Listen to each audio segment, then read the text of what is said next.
Hi, welcome back to Frank's Final Review.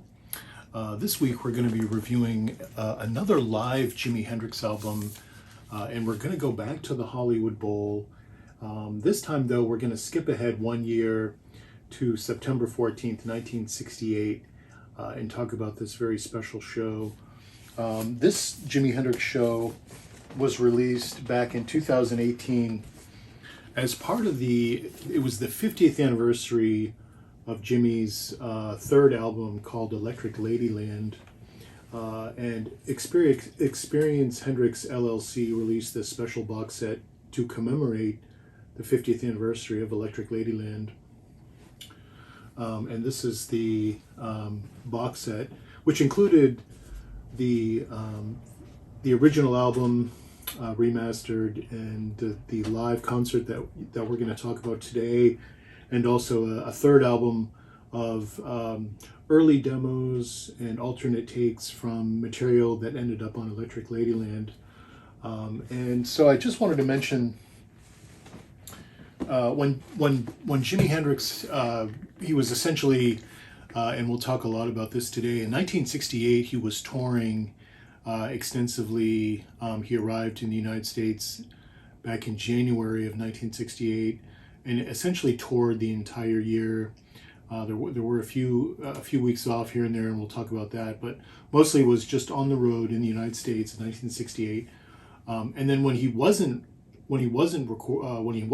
touring, he was in the studio making this album, making Electric Ladyland. And so the album had been completed, and Hendrix had written to Warner Brothers or Reprise Records, his label, and he actually requested this picture.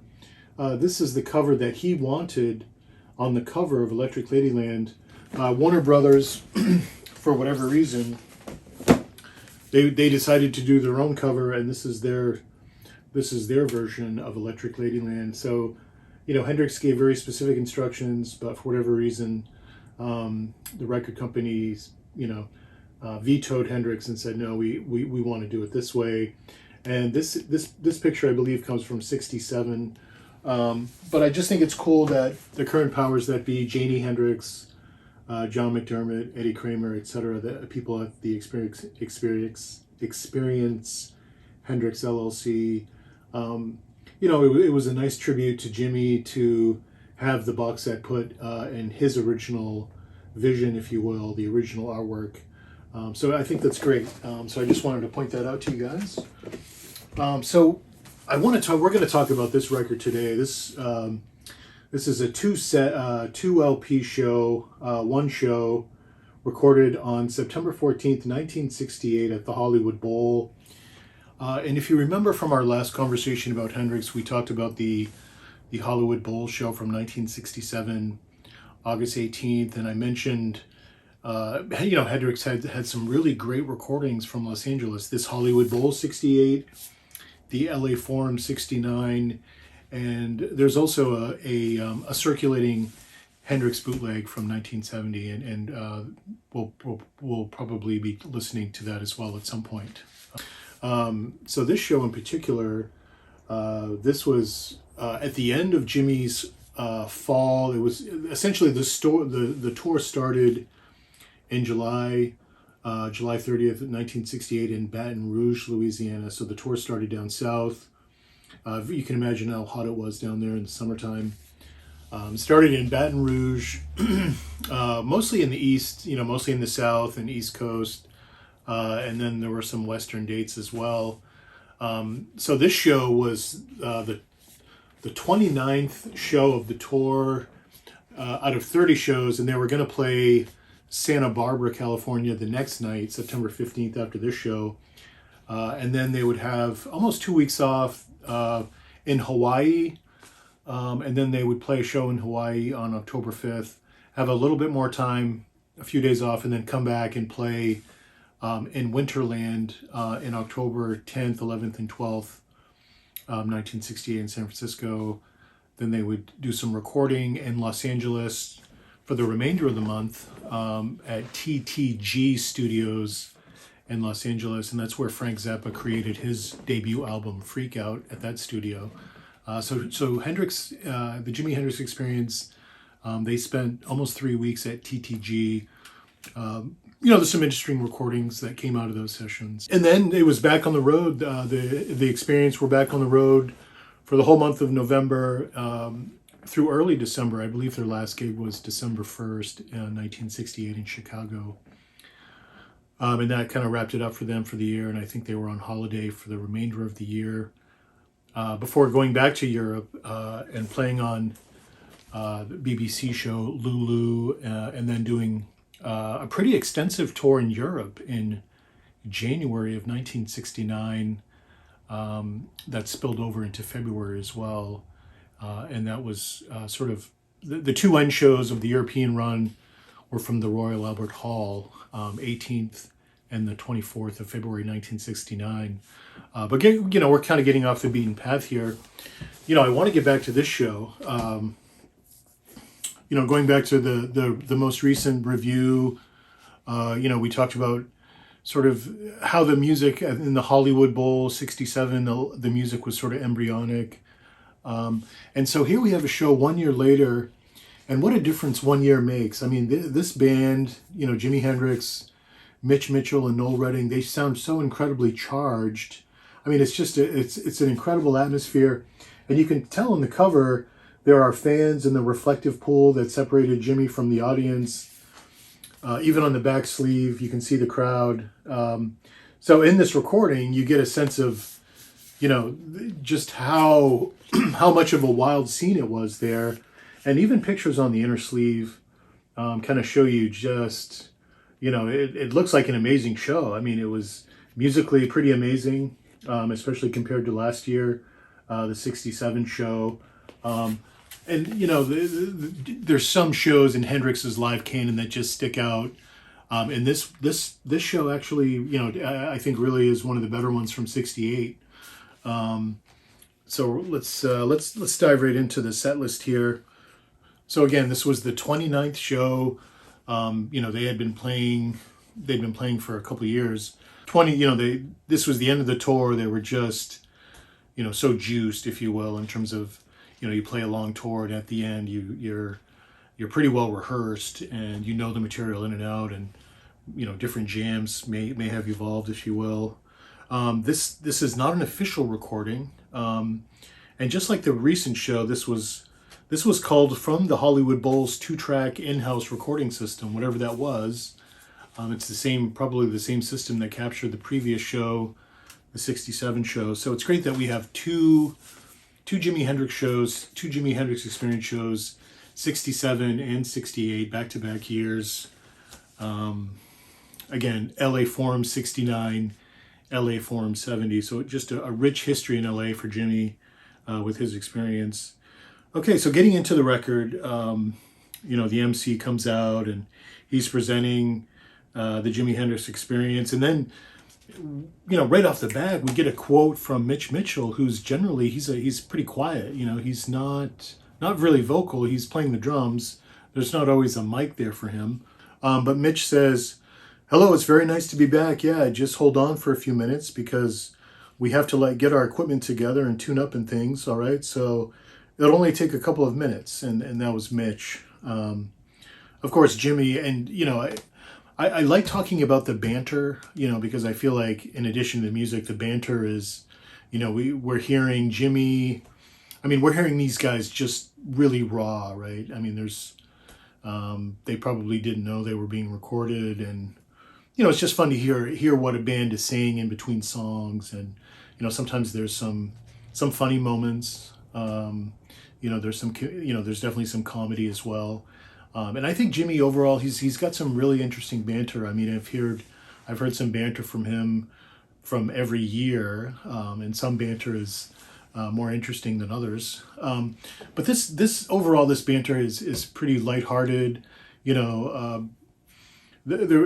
just want to sort of paint the picture at the Hollywood Bowl that there was a huge reflective pool between the stage and the auditorium, if you will, where people were sitting. Fans essentially were able to penetrate past security and get into the water, and a lot of the fans had made it. They were literally splashing water on the stage as Jimmy and the band were playing, risking electrocution. So it was kind of a distraction, like I'm sure there were, I'm sure they were getting sprayed with water as well.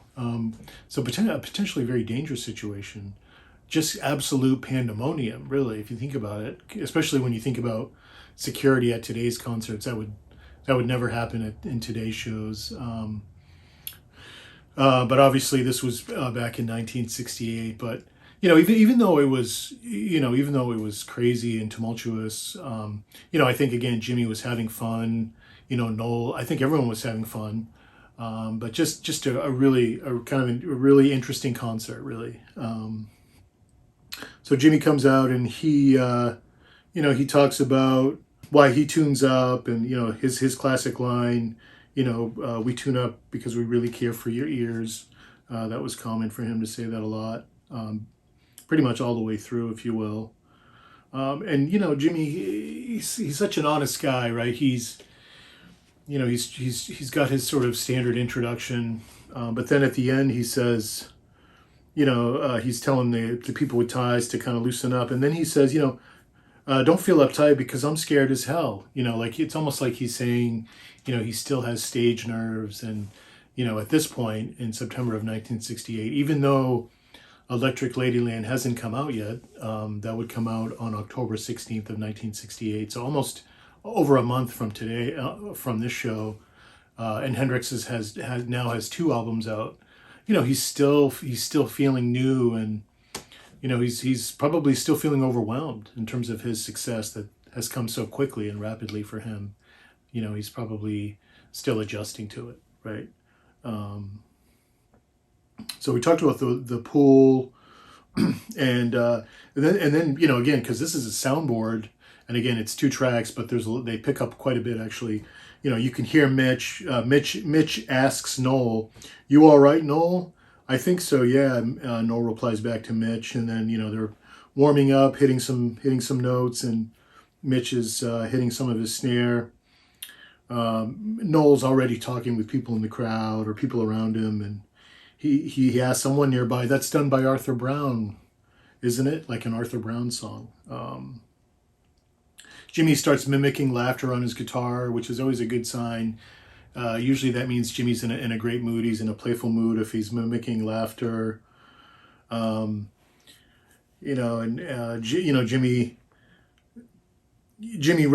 Basically Jimmy says, Noel's up here asking us what we're going to do. "I don't know, nothing, man. I don't know what we're going to do," Jimmy says. And then he goes right up to the mic and says, "We'd like to open up with the thing that goes, it started off celebrating the call of the Black Panther, which will sound like, try to get that sound together. And then we'll to Are You Experience beginning. Thank you very much for coming in the first place." And then Noel says, "In the second place as well." So kind of an off-the-cuff comment there.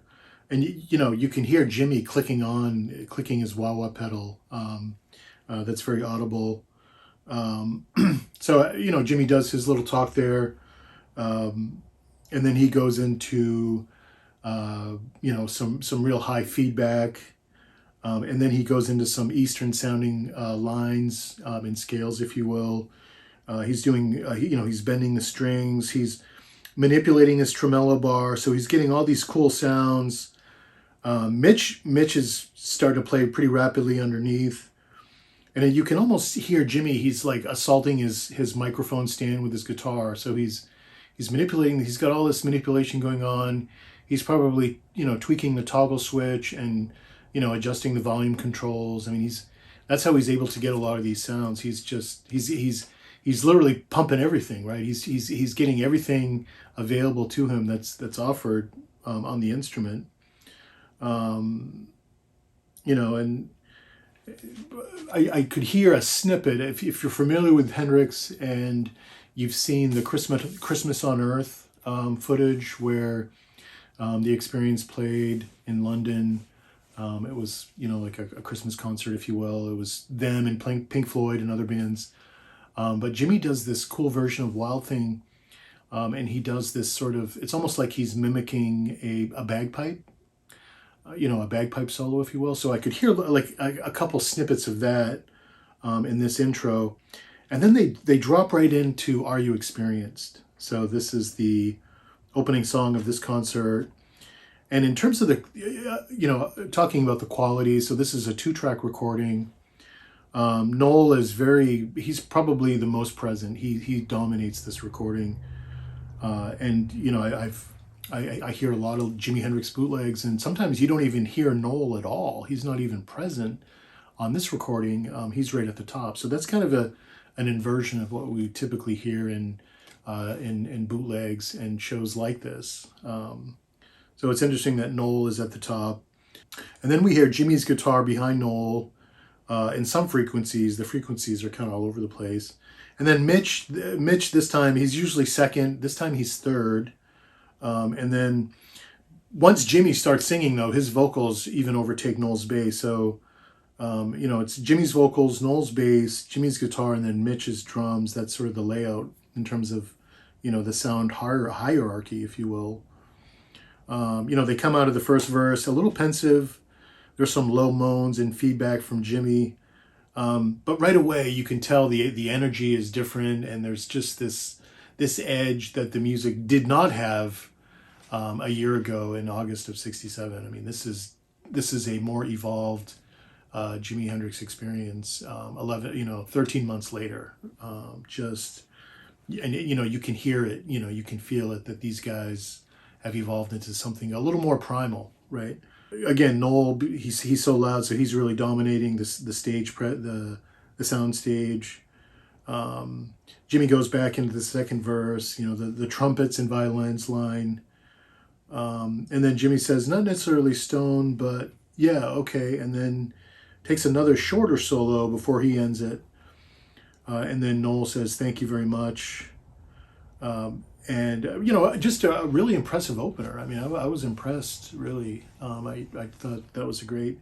And Jimmy opened a lot of shows on that tour with Are You Experienced, and would do sort of extended intros, if you will. And there's one show that I've heard from Portland, Oregon.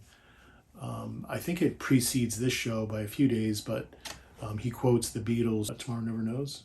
But anyway, so there's a lot of improvisation going on there. So anyway, getting back, so Hendrix, the next song, and again, I want to talk about the stage banter because I think it's so relevant. I'm just going to kind of quote Jimmy here. Yeah, I see we got a few teeny bops in the crowd. Somebody hollered out Foxy Lady. So dig, there's no harm in that. Yeah, I love you too. We'd like to do a little thing here that we're going to do on our third LP, which will be out soon.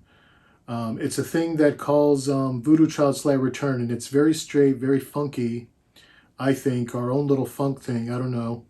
We might be squares, I don't know. I'm trying to figure out all this, exactly what's fun. It goes something like this here. Oh, by the way, the name of the new LP is Electric Ladyland. It'll be out probably in 15 days. And then he's kind of tuning his guitar through this banter. So he says it'll be out in about 15 days. He's referring to Electric Ladyland. The album would be released on October 16th. So he was off there a little bit, but he knew it was coming, and he was very proud. So he's playing a new song on the album from the yet to be released album, a brand new song called Voodoo Child, Slight Return. So it's just exciting, you're at a Jimi Hendrix concert, and you're hearing a brand new song that you haven't even, you yourself, you haven't heard the album. It hasn't been released yet. So here comes a new tune. Pretty cool that this, and Voodoo Child would ultimately become Jimmy's road horse closer. It would close a lot of shows, maybe at the end of this in '68, but most certainly in '69 and '70. It closed the majority of Jimi Hendrix shows as a show closer, and rightfully so. I mean, it's just a great way to end a show. So again, we hear Noel. He's pretty much out front, and it's cool to hear Noel, in this song, kind of getting to hear his bass parts, right, in Voodoo Child, as opposed to him being, very minimal in some other recordings. Mitch, he's obviously swinging really hard underneath. Jimmy quickly dives into his second solo. He's probably likely distracted by fans and stuff going on around him. and it sounds like he's missing a string. Something's kind of weird going on there. He comes back with more wah wah and great howling feedback, and then he does a great bend in the first position, which has that sort of voodoo impact, if you will. And then you can hear him; he's playing with his teeth, and then he kind of slows it down a little bit. This is common in Voodoo Child, but he's able to slow it down, and it almost becomes like a voodoo country blues, if you will, just because it slows down, and he's still playing guitar, but it's just not as flashy, if you will. But it comes across being really nice. Jimmy's adding some feedback into the pulse. He's also doing some single note lines and bends, and then he's starting to pick up steam a little bit. Noel's pretty solid, and he's giving Jimmy all kinds of room to play, to dance around. After the "I didn't mean to take up all your sweet time" line, Jimmy basically sings. He sings the outro verses before he takes another pretty strident solo, and Mitch is really whipping it up hard underneath. And Jimmy goes into some more voodoo bends, if you will. And then he starts trilling out, and basically he's signaling to the band it's time to end. But a really cool version, for the second song. Pretty cool. And then Noel says, "Thank you very much. That was Voodoo Child." So Noel, we all know that Jimmy and Noel struggled during the making of Electric Ladyland, the album.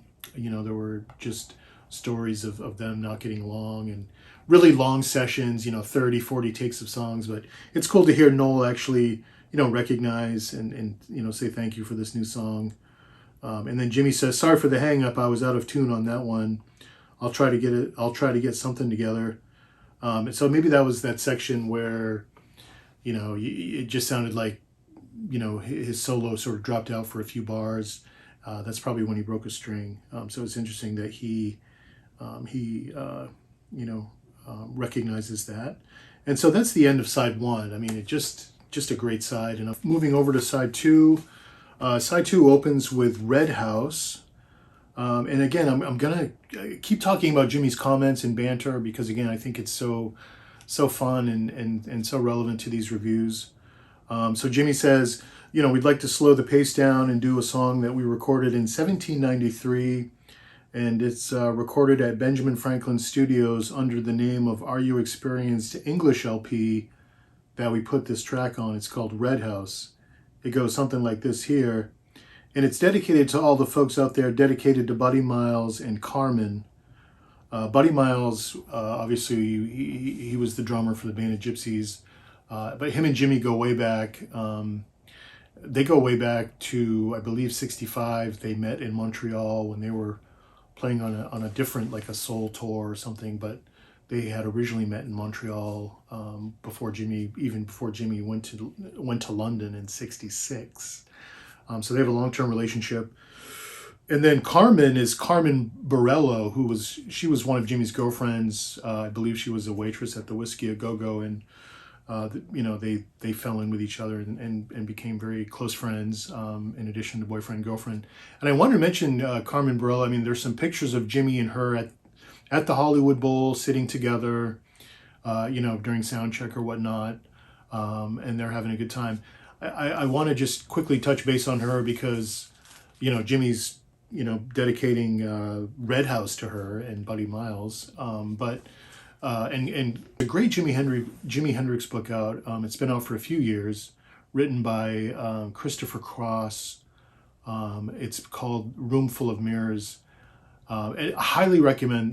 He did a great job researching, and because he did a great job researching, he just brought out some new stories in the Hendrix canon, right? Like, and the one story in particular was a story where Jimi Hendrix and the Experience had played Seattle. It was May 23rd, 1969 in Seattle, so a hometown gig for Jimmy. And Carmen Borello was there. She was with Jimmy in Seattle. And then there's a story, they went out after the show and cruised for burgers with a local kid, a local high school kid who, hung out with Jimmy and Carmen that night and took them around town in his car. and they had burgers and basically stayed out all night. So just a really exciting night for that person, and just a really cool story, as researched by Cross, because Carmen was there, and Carmen was sort of a big part of that story. So yeah, Carmen Borello, a very close girlfriend with Hendrix, and so it's kind of cool that he, dedicates Red House to her, and Buddy Miles. This version of Red House, I've heard a lot of versions, and this was a great version, really was. So, we hear some really nice sustain early on by Jimi, and you can just feel, there's just some versions of Hendrix songs you can just feel it's going to be a great version, and that's how I was feeling on this version. There was just a really nice opening, and it was really patient. Jimi was patient, very moody and bluesy. And again, Noel, because he's so high up in the mix, we get to hear how killer he is in this song. And he's playing really well. He's just really kicking, what. Jimi goes into some kind of nice, aggressive, he goes into some arpeggios, and then out of those arpeggios, he's going right into full on, he's bending strings. And he's, with Red House, there's, he's almost bending every note. He's bending strings with his ring finger. He's bending strings with his pointer finger, right? I mean, every string he's bending, essentially. So he's bending all the strings, and again, he sounds really juiced in between the verses. He's got some real nice feedback, and again, sort of comparing this to '67. I mean, to hear the feedback and the tremolo manipulation with that feedback, I mean, it's like, that's classic Jimi. And so he's there. Again, there, after the "wait a minute, something's wrong" line, we get some more great improv. And then Jimi takes that first long solo, and he's really howling. We're at the Hollywood Bowl, so this is Jimi's Sky Church. He refers to gigs sometimes as the Electric Church and Sky Church, and I think it's appropriate to call these gigs Sky Church when we're outside. So Jimi was lighting up the Hollywood sky this night. This is his blues sermon, and then Mitch and Noel go double time, and Jimi responds as well with some, again, more loud screams and cries on his guitar. He really hit some nice peaks, and then we get that really cool jazzy breakdown section, where it's just Jimi playing chords, and kind of has an Up From the Skies feel, but it's obviously Red House, but it's just got that sort of jazzy feel, if you will, and that's always a nice section. And then Jimi comes back a little more playful, Jimi with some kind of light leads, and then Noel starts to pulsate a little bit, and then Jimi gets even more liquid. He's got some really nice tone off his guitar, and I'm not sure. It's interesting because in versions of Red House he would play. He had a Flying V, a Gibson Flying V, and sometimes a lot of shows he would play that for his blues numbers like Red House. I'm not sure. I mean, he might have played it for Him My Train a Comin', but it's hard to know if he. I've seen pictures of this concert at the Hollywood Bowl, and I've never seen pictures of him with the Flying V, so you can only assume that he's on his Strat. It does sound very Stratty, right? There's a big difference between the Strat and the G, the Flying V, if you will, sorry. So yeah, Jimi, he's really strong vocally when he goes back into the verses, and there's just so much power in the music right here. He does a nice falsetto vocal, and again, just more great bending and tremolo work. He's just howling. His guitar is howling. Just some great note placement. He's really in the zone. And then he sings the last line, "'Cause if my baby don't love me no more, Lord, I know good and well that little big fat sister will. Her sister will." Jimi sings to end the song. So it's interesting that he kind of threw that in there. But again, I mean, he's an improviser, both musically and lyrically. That's very, we're going to hear a lot of that. Jimi always improvised lyrics. So for whatever reason, that came out. But just an overall, a really excellent version. The crowd loves it. this is Jimi Hendrix at his finest, really. This is, this is what you want to see at a show. Jimi just laying it all out for the audience. Again, Noel, thank you very much. Noel being sort of stoic here. And then, it starts getting kind of chaotic after this, right? Like you can hear Jimi, he's saying, I can't understand. I can't hear a word you're saying through the microphone. I can't hear you at all, man. I'm sorry. I can't hear you. And then he does another dedication, and he says, this is dedicated to somebody's girlfriend and also to a girl named Carmen. Goes something like this here, and they start going into Foxy Lady. So, again, it's the second song that in a row that Jimi dedicates to his girlfriend Carmen Borello. So she was probably just smiling ear to ear, and people may have been looking around. Wow, who's Carmen? Who's this Carmen person? And everyone's looking around. Anyway, they go into Foxy Lady, and it's pretty raucous. This is one of Jimmy's bigger hits, one of the big crowd favorites. Noel's pretty charged doing his backup vocals. Jimi does a nice trill, and Noel's laying it down pretty thick. And then just suddenly the recording gets cut.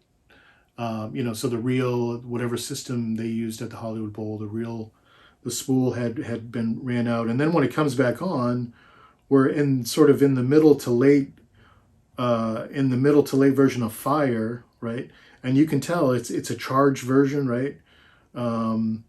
We can tell we've missed quite a bit. We're sort of at the ending of a pretty strong Jimi Hendrix guitar solo, and you can hear sort of the chaos near the stage, and then Fire ends, and then we hear Noel say, "Thank you very much, thank you." So that was the only that was kind of disappointing that I wasn't expecting that. I have some bootleg recordings of this, an audience recording. There's no cuts like that, but this is that 2-track soundboard system, if you will. But that was completely unexpected, and but that that's part of it. That's part of being a collector, and that's. I mean, although it was unfortunate, that's also part of the beauty of having some of this stuff, right? Like we get to hear all the Murphy's Law moments and sort of the imperfect moments, right? So that's kind of fun. So then we hear Noel. He's still, talking about the water, because the scene in the reflecting pool, more and more people are getting in the pool. So it's getting chaotic. And then you hear Noel say, "That's Clarence strangling Harry in the water here." And then at one point, Noel says, "May I proudly present Flipper?" And I think he was referring to the show on NBC, the Dolphin Show. So again, Noel just kind of being funny, and it's just a classic Noel Redding line, "May I proudly present Flipper?" So Noel's having fun. I mean, he's from England, and I think he was probably amused, and I know he was in a lot of ways abhorred by American culture, but at least he's having fun, right, on this night. And then so Jimi, that ends side 2, and now we're on side 3 now on the record. And then we open up with Jimi, and he says, "Okay, we'd like to go ahead and let's see. I'll tell you what, we'll slow the pace down a little bit and do a thing called Hey Josephine." And they go into Hey Joe, and so instead of saying Hey Joe, he calls it Hey Josephine. So this was, I think at this point, when Jimi first came out, obviously Hey Joe was the first single released in the UK with the B-side Stone Free. That Hey Joe was the song that literally launched his professional career, the Jimi Hendrix Experience. That was released December 16th of 1966. So we're almost 2 years later, right? We're September 68. This is without the extended intro, which we would hear in Winterland, which he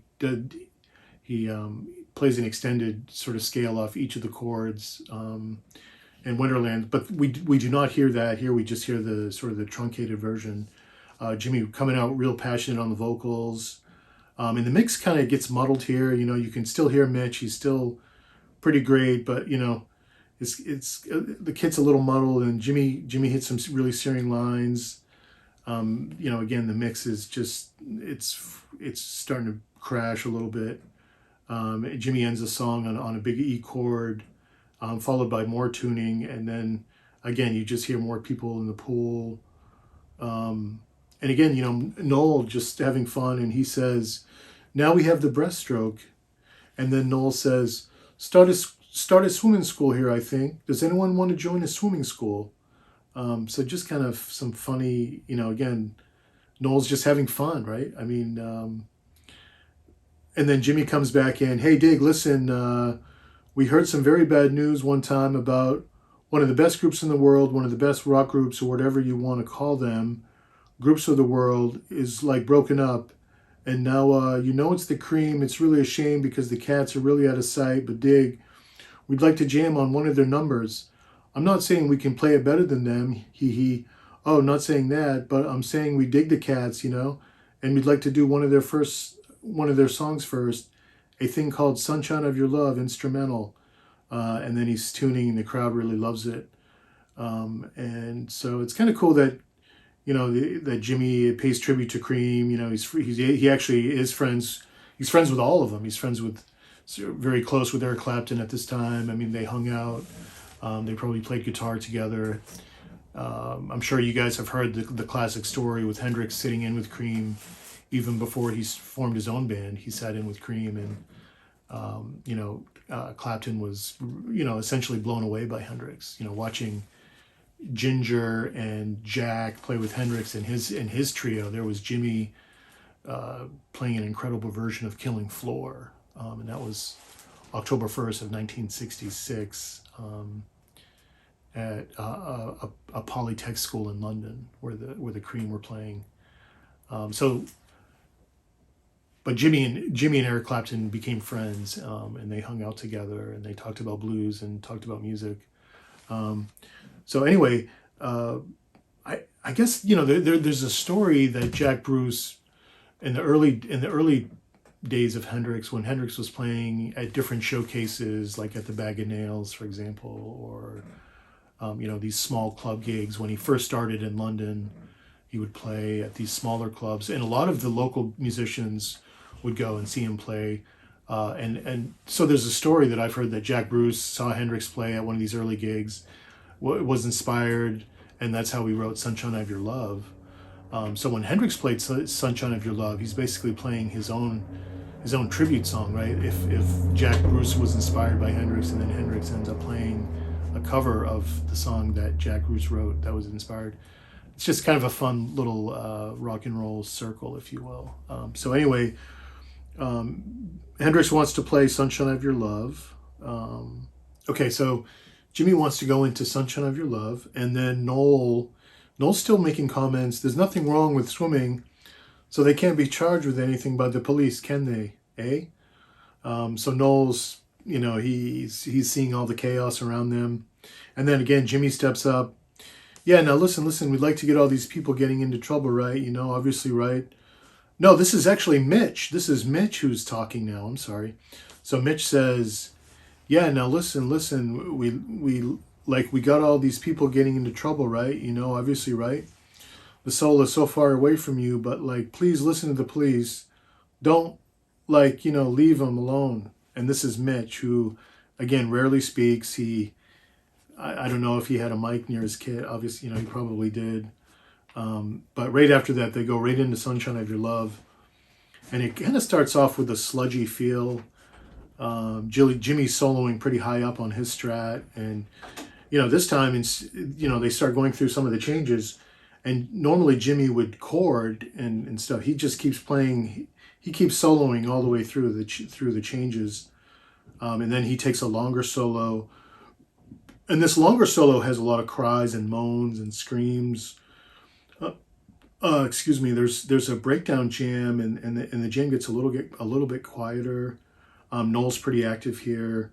Noel's chording a little bit, and Jimmy actually lays off a little bit. So, you can tell Jimmy's giving Noel space to play if Noel wants to take the tune out for a little walk. And Noel's he's staying pretty close to home. He's kind of staying close to the tonic. He's not, he doesn't have the melodic language that Jimmy has, or or even you think about other bass players in that era from 1968.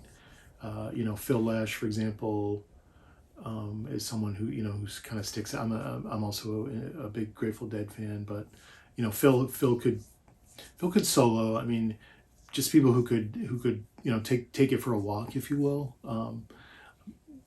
Jack Cassidy probably could. You know, Jimmy played with him as well. You know, obviously there were some great jazz players, Harvey Brooks, obviously. But yeah, I mean, if you can think of some other great rock and or jazz improvisers, you know, just mention those people in the comments.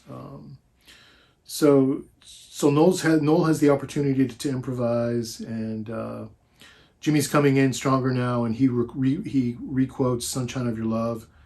They do a kind of a nice walk up, and then they kind of slow it down before everyone ends. And again, Noel, very thankful. Thank you very much. Thank you. And then Jimmy comments again. Now listen. All right, it's all right to have fun, but listen, take it easy. We don't want to listen. We don't want to listen. We don't want the people to like turn the power off us.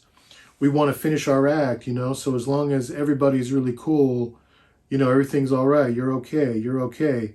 That's Jimmy tuning, and then again, Noel just still with the comments. Noel Redding, there's a shark down there. You have to swim out that way, and then there's a little bit of a space, and then Noel, you can hear Noel say, let me do Midnight Lamp. So it's funny to hear Noel say that. I mean, Noel says, you know, let me do Midnight Lamp. Was Noel, you know, Noel was thinking about doing their song Midnight Lamp. I don't know. It's just, again, just a reflection of sort of the chaos. And then, you know, Hendrix comes back on, back near the mic, and he's saying, the man said, we only have 2 more songs to do, so we'd like to make sure we can do these last 2 songs. And I have some bad news. The cats say they're going to turn the power off unless we empty the pool out just a little bit. Okay, is that all right? You know, it's only 2 more songs. We'd like to play these for the rest of the people. Okay, so if like y'all can just leave the pool just for a second, don't worry. You know, in the last song you can do anything you want, but like he wants to turn the power off. You understand? Hey, listen. So Hendrix is, you know, pleading with people, get out of the pool. You know, the you know, the people who run the Hollywood Bowl were probably, you know, threatening to end the show, basically. I mean, you know, they probably recognize the danger, the water splashing, and, you know, the potential for electrocution, and recognizing that things were getting out of hand. And so Hendrix is trying to reason with the audience. You know, he's trying to get people out of the pool, and he's also thinking about the people who aren't in the water, right? The larger audience who, you know, they're being sort of you know, cut off potentially if the show gets cut off, and they're in their seats. You know, they're behaving and having a good time, and so it's these pool people that are you know, causing chaos here. So there's more tuning, and then Jimmy continues on. We'd like to dedicate this song. We'd like to do this song dedicated to the American Indian and all the soldiers that are fighting in Chicago and Baltimore and West, you know, Virginia, and all the soldiers fighting in Vietnam too, and all the minority groups. It's a thing called I Don't Live Today, and they go into this this great song called I Don't Live Today, and you can hear Jimmy. I'm not sure. I'm pretty sure it's Jimmy. It could have been Noel, but they're sort of doing almost like a Native American chant. You can hear it in the mic. You know, Mitch is coming on with the drums, and they go right into it. And this is really freeform Jimmy. You know, this is, you know, this, you know, we talk about jazz and improvisational music. I mean, this doesn't sound like, you know, it doesn't sound like a traditional jazz song. It doesn't, you know, it doesn't have those changes, if you will, but it has lots of room for improvisation, and this is really where Jimmy just takes off. You know, this is one of his platforms for improvisation, and he comes out really strong. His first solo is very strident. You and he, the song goes into that nothing but existing section, and then there's some loud feedback, and then some really strong howls, and the band's really cooking, and Jimi starts playing a really cool solo. He's just way out in front of everyone. There's some great bends by Jimi and sustain. The mix gets a little muddy. Again, more great sustain, and you can tell Jimmy's just, he's just brutalizing his guitar, right? And then he finally brings it down, and he says, "Thank you very much," and even Noel, "Thank you very much." And then you can hear Jimi do some little wing sort of chord stylings, so we know Little Wing's coming up. But that was a great version of "I Don't Live Today," and that song in particular would continue to grow and expand in 1969, and a little bit in 1970. I mean, I think the last version. It's possible the last version ever played was in May 30th, 1970. "I Don't Live Today." Hendrix, for whatever reason, stopped playing it. But in 68 and 69, especially in 69, just incredible versions. April 20th, 1969, Dallas, Texas has one of my favorite versions of "I Don't Live Today." It's 8 or 9 minutes long, and again, audience recording, not the greatest quality, but the music. That version is amazing, so I highly recommend that. Okay, so we're moving on to side 3, and just like we heard, as I mentioned earlier, we heard some Little Wing. So side 4 starts with Little Wing, and you can tell Jimmy's a little out of tune. I mean, he like I said, he was torturing his guitar in "I Don't Live Today," so not surprised he's a little out of tune here in Little Wing. Jimi, he goes through the first, almost the whole cycle of the song, and then he stops and says, "I can't hear myself, man. Wait a minute, wait, I can't hear my," and then he says, listen, hang on. Actually, this is Noel, so this is Noel talking, and he's trying to curb the audience back a little bit, the people in the pool. "Listen, hang on, listen, if you get near all this electricity, everybody can get electrocuted here, just like that, just off the guitars and the leads here, we can all just get right back." And then Jimi comes in, kind of cuts him off. "All right, we'd like to play another song for you. We got 2 more songs to play. It's the last one. It's called Little Wing. Please let us get a chance, because we're still trying to perform for you. Listen, we know what we're doing, okay? Just relax, man. We're going to play. Don't worry. Just let us play." So Jimi kind of sounds frantic, and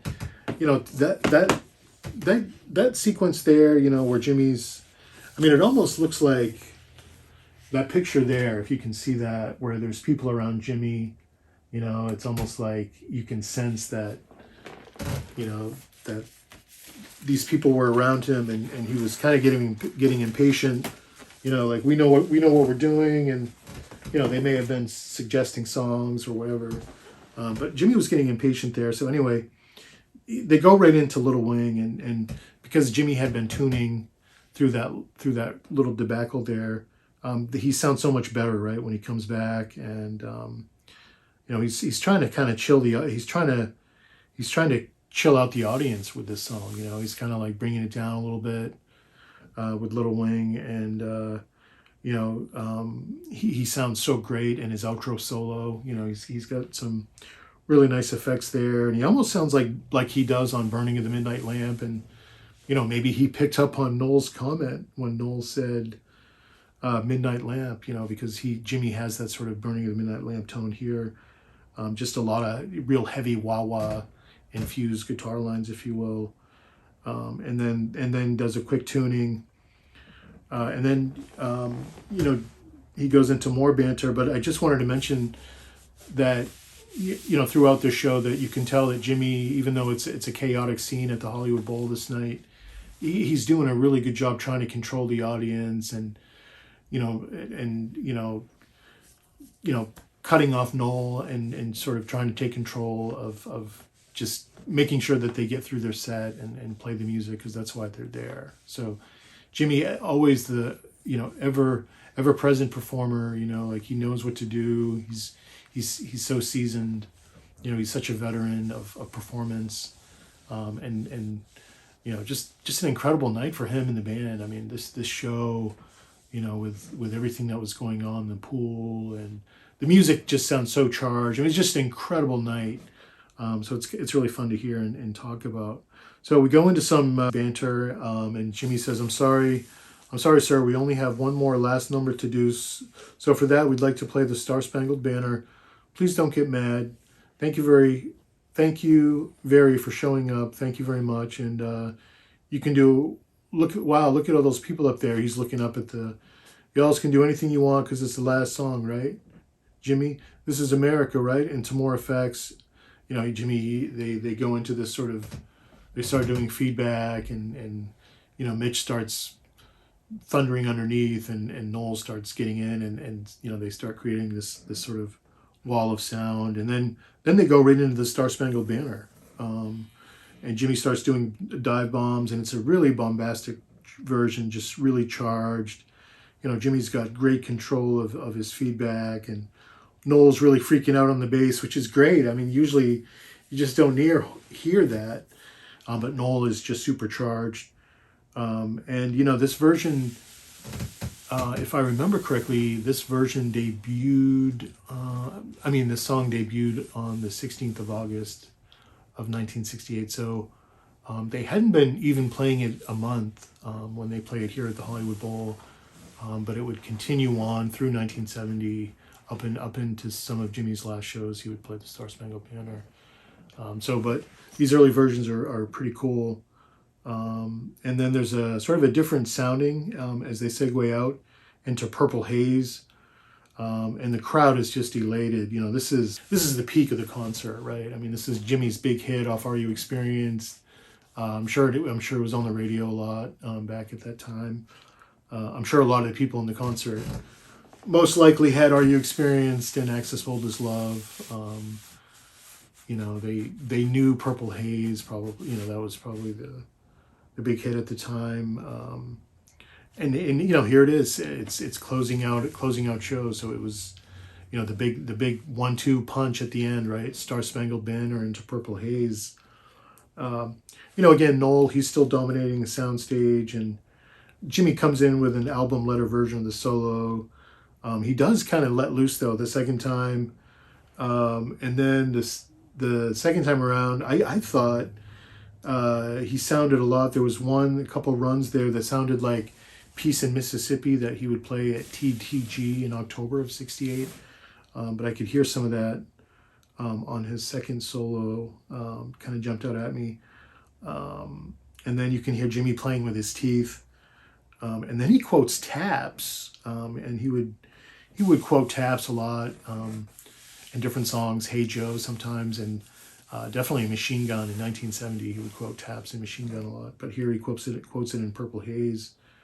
And then he continues his outro solo with some low descending lines, and then the recording just ends. So we don't there's sort of a pandemonium, if you will, at the end that you kind of hear on the audience recording. But just kind of sticking with this vinyl version, again, overall, I was, again, I'm a huge Hendrix fan, but compared to the last Hollywood Bowl show, I thought this was a very charged show, very great. Just conclude with how much I enjoyed listening to the show, and compared to the previous show at the Hollywood Bowl in '67, this is a more expanded Jimi Hendrix Experience. They just sound supercharged here. The first three songs, they do that introduction, the Are You Experienced? A pretty cool version of Voodoo Child, even though Jimmy breaks a string. One of my favorite versions now of Red House. I mean, it's just a really smoky, killer version that really holds its own. I Don't Live Today was pretty amazing. Little Wing, there was some tuning problems, and I'm not tuning, but people in the pool problems, if you will. But once Jimmy tuned up and they went back into it, it sounded amazing. And then Star Spangled Banner and a Purple Haze. But again, comparing it to that '67 show, this definitely shows them I just love sharing the pictures here. These are great pictures, and again, kudos to Experience Hendrix LLC, and John McDermott and Jimi Hendrix, and Eddie Kramer for putting this out. You know, this Electric Ladyland set is pretty amazing. So I haven't seen this album for sale. You could probably find a copy on eBay or Discogs, you know. But it's with the 50th anniversary box set. So if you're looking for a sealed copy, look for that. But yeah, great record. I highly recommend it. So, you know, going back to the Hendrix, you know, sort of recording discography and chronology, if you will. So we have this Hollywood Bowl show. You know, then they take a break. They spend some time in Hawaii. They come back, right? They play at Winterland, and those Winterland shows, October 10th, 11th, and 12th, are pretty good. There's lots of official. There were some re-releases on those. I believe back in 2010 or 2012. But there's a box set, and all that stuff is great. I mean, it really is. Some of my favorite Hendrix. There's that original, the Ryko disc, Winterland, you know, that's where I heard a lot of that for the first time. I first heard Manic Depression on the Lifelines box set, and that version comes from October 12th of 1968, and that's an amazing version, one of my favorite versions. And that version ended up on the Ryko disc, Winterland, Live at Winterland, and also on the subsequent Experience Hendrix LLC. I can never pronounce that. So yeah, again, I recommend that. So that's after this, right? So we've got the Hollywood Bowl, we've got the Winterland shows, right? And then there's a little bit of a gap, you know, Hendrix, you know, the TTG stuff, you know, that's after Winterland. You know, Hendrix was in Los Angeles for 2 or 3 weeks recording at TTG Studios. Kind of an interesting place. You know, again, that's where Frank Zappa put together his debut album, Freak Out. So, you know, kind of an interesting studio. And so Hendrix was there, and, you know, to sort of put together to start working on the 4th album, right? Because Electric Ladyland had come out on the 16th, and, you know, it was right back in the studio, right? And I think in hindsight, you know, Hendrix probably should have had just, you know, time off. You know, I don't know who was calling the shots of, you know, he should have, you know, hindsight's 2020, obviously, but like, I mean, he was touring pretty relentlessly, and yeah, they had some time off in Hawaii, but I mean, some real time off, you know, like a month, you know, like where he's not doing anything, where he can just go and maybe create. You know, I mean, I'm sure he would have, you know, but that's the other thing. I mean, Hendrix would go into a studio and he would create, you know, he would do sketches of music, and he used the studio as his creative lair, if you will. So that was very much the case at TTG, but there's some good stuff there at TTG. I mean, I really like the TTG stuff that I have heard. And I'll tell you some of my favorites. The New Rising Sun, that song from 23 October 68 from TTG. That's a really beautiful, especially the one on the Hendrix box set, West Coast Seattle Boy. I think it's on that one. That's just a beautiful song, and that was originally on Voodoo Soup, but an edited version. And then before that, it was on Crash Landing in some other truncated form. On a track, what was that track called? Anyway, so I've heard there's 3 different versions, but the best version is the box, the unedited, unreleased version. There's some other great highlights from TTG, Gloria, that's a good song, a good version. Some other good versions like of Loverman, Peace in Mississippi, that one came out of TTG. You know, there's some other stuff. I still feel like there's a lot of stuff, a lot of good stuff we haven't heard from TTG. You know, I feel like, you know, there's just a lot of stuff we haven't heard, so we'll keep our eyes peeled for that. And so so after TTG there isn't, and then that takes us all the way into January, the BBC, you know, where Jimmy plays with Mitch and Noel at the BBC Live on Lulu, this TV show where they play Voodoo Child. They play Voodoo Child, and then I believe they do Hey Joe, and then Jimmy does the extended intro, and then Lulu was supposed to come out and do a duet with Jimmy, but then he ends up doing an improvised version of Cream, Sunshine of Your Love. And so, you know, the producers were upset with Jimmy, and it was sort of another famous sort of Jimi Hendrix Experience, if you will, when he sort of hijacked Lulu's show.